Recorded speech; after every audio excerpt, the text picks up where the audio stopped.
जम्मू कश्मीर में इस बार हुआ चुनाव कई मायनों में ऐतिहासिक रहा है।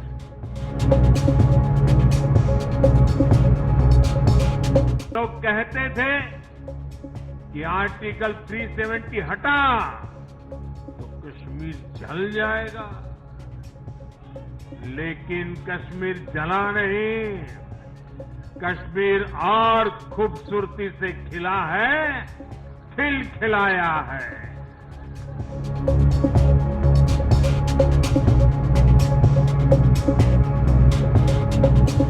हमने जम्मू कश्मीर में संविधान की स्पिरिट और उसकी मर्यादा की पुनः प्रतिष्ठा की है।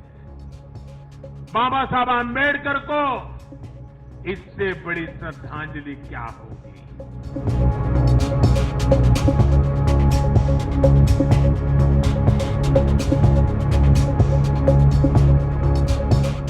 आज भी उन्होंने ऐसा ही काम किया है। आज भी कांग्रेस ने देश की जनता को गुमराह करने की कोशिश की।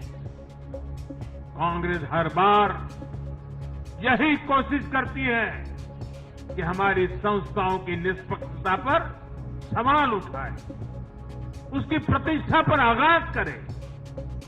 कांग्रेस की यही आदत रही है। कांग्रेस बड़ी बेशर्मी से ऐसी करतूतें करती आ रही है।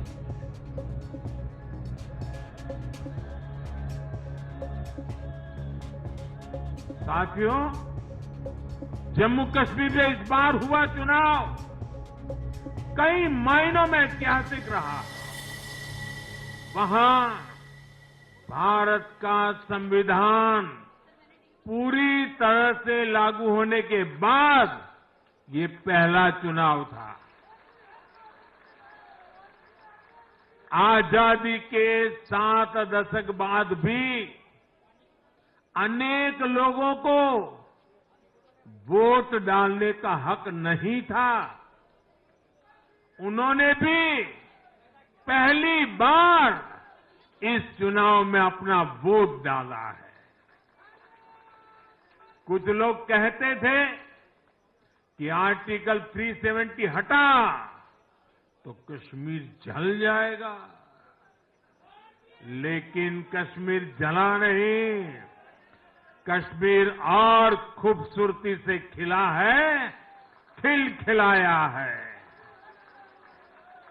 जिस तरह लोगों ने बाहर आकर रिकॉर्ड नंबर में वोट डाले, वो हर हिंदुस्तानी के दिल को खुश करने वाला है। हमारा जम्मू कश्मीर कर्फ्यू और अलगाववाद के कालखंड से बाहर निकल रहा है।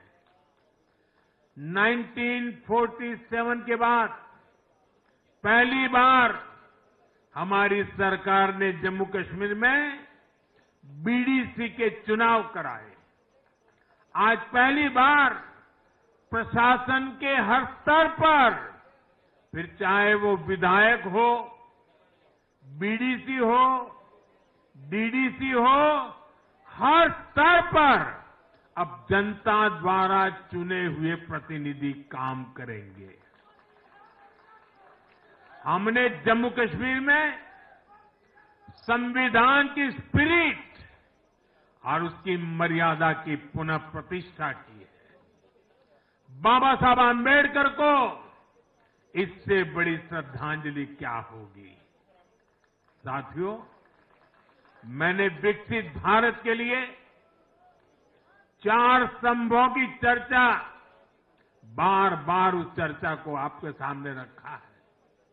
ये 4 स्तंभ किसान, युवा, महिलाएं और गरीब।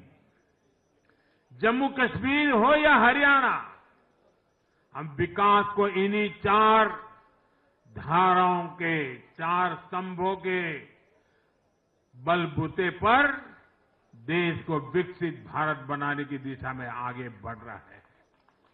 इनको सशक्त करना ही भाजपा की प्राथमिकता है।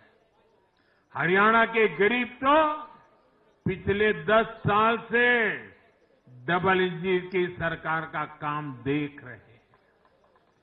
मुफ्त इलाज की सुविधा से लेकर नल से जल और पक्के घर तक हरियाणा के गरीब परिवारों को अनेक सुविधाएं मिली है। अब हरियाणा की भाजपा सरकार गरीब कल्याण के काम को और अधिक गति देगी। साथियों, हरियाणा तो कृषि के मामले में देश के अग्रणी राज्यों में शामिल है। हरियाणा की इस ताकत को भाजपा और मजबूती देने वाली है। हमारा लक्ष्य एकदम साफ है। भाजपा सरकार हरियाणा के किसानों की उपज को दुनिया के बाजारों तक पहुंचाना चाहती है। बाजरा जैसा यहां का मोटा अनाज श्री अन्न के रूप में दुनिया भर के डाइनिंग टेबल पर पहुंचे, ये हमारी प्रतिबद्धता है।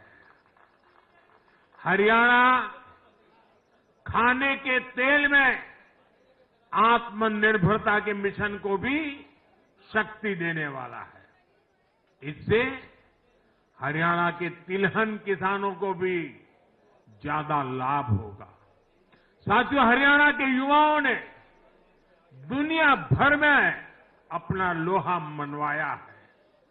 चाहे मानेसर में मैन्युफैक्चरिंग सेक्टर हो, गुरुग्राम के स्टार्टअप्स हो या फिर खेल की दुनिया, हरियाणा के छोरा छोरी खूब धूम मचा रहे हैं। भाजपा सरकार इन सभी क्षेत्रों में और अधिक निवेश को बढ़ावा देने वाली है।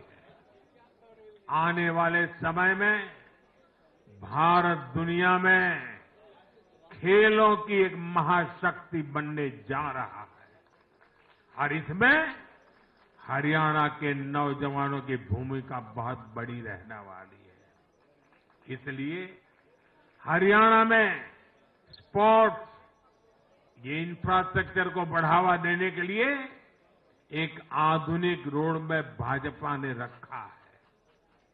साथियों, जब महिलाओं की बात आती है तो विमेन लेड डेवलपमेंट आज देश का मिजाज बनता जा रहा है।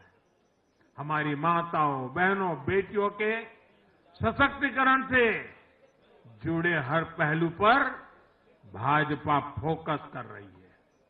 हरियाणा वो राज्य है जिसने बेटी बचाओ बेटी पढ़ाओ के रूप में देश को नेतृत्व दिया है। अब हरियाणा में हजारों लखपति दीदी और ड्रोन दीदी बनाने वाले हैं। लाडो लक्ष्मी योजना से भी हरियाणा की बहनों को मुफ्त बहुत लाभ होने वाला है। जब माताएं बहनें आर्थिक रूप से समृद्ध होगी, समर्थ होगी, तो इसका लाभ पूरे परिवार को होगा। परिवार समर्थ होगा तो हरियाणा समर्थ होगा, देश समर्थ होगा। साथियों, भाजपा की सरकार राष्ट्र को सर्वोपरि रखती है। Nation first. भाजपा की सरकार गरीबों की सेवा के लिए प्रतिबद्ध है। केंद्र हो या फिर हरियाणा, इन 10 सालों में भाजपा की सरकार पर भ्रष्टाचार का एक दाग नहीं लगा है।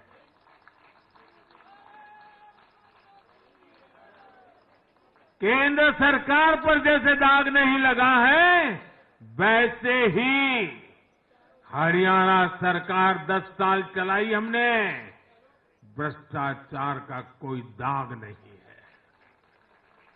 हमने सिर्फ और सिर्फ समर्पण भाव से जनता के विकास के लिए काम किया है।